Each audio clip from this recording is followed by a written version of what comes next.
চট্টগ্রাম নগরীর হালিশহরের বসুন্ধরা আবাসিক এলাকার তিনতলা জাহান ম্যানশনে নিচতলার ফ্ল্যাট থেকে দুর্গন্ধ আসায় 999-এ ফোন করেন ভবন মালিক। শুক্রবার দুপুর 12:30টার দিকে পুলিশ এসে ভেতর থেকে বন্ধ ফ্ল্যাটটির তালা ভেঙে প্রবেশ করে। মেঝেতে মেলে ভাড়াটিয়া মোতালেবের অর্ধগলিত লাশ। ভবনের নিচতলায় একটি ফ্ল্যাক্সিলোড ও একটি ইলেকট্রনিক্সের দোকান ভাড়া করে ব্যবসা করতেন তিনি, আর ফ্ল্যাটটি ব্যবহার করতেন স্টোর রুম হিসেবে।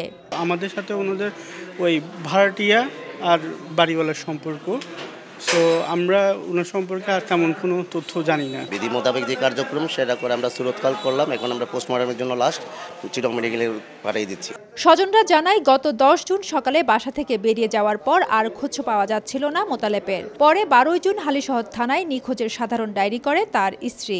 ঋণে জর্জরিত ছিলেন তিনি। চলছে প্রেডিকশন গেম নগদ অ্যাপে। প্রেডিকশন করে জিতুন জিক্সার বাইক, টিভি, স্মার্টফোন সহ আরো অনেক পুরস্কার। ঋণগ্রস্ত সেটা বলতো যে আমার কাছে কিছু টাকা পায় মাসে, যে আমাদের পারলে কিছু টাকা হেল্প করে। আমার সাথে অনেকবার লেনদেন করছে, দিয়ে দিছে, অনেক ভালো মানুষ ছিল। 36 বছর বয়সী মোতালেবের গ্রামের বাড়ি কুমিল্লার নাঙ্গলকোটে। তার 3টি কন্যা সন্তান রয়েছে। ফেরদৌস লিপি, সময় সংবাদ, চট্টগ্রাম।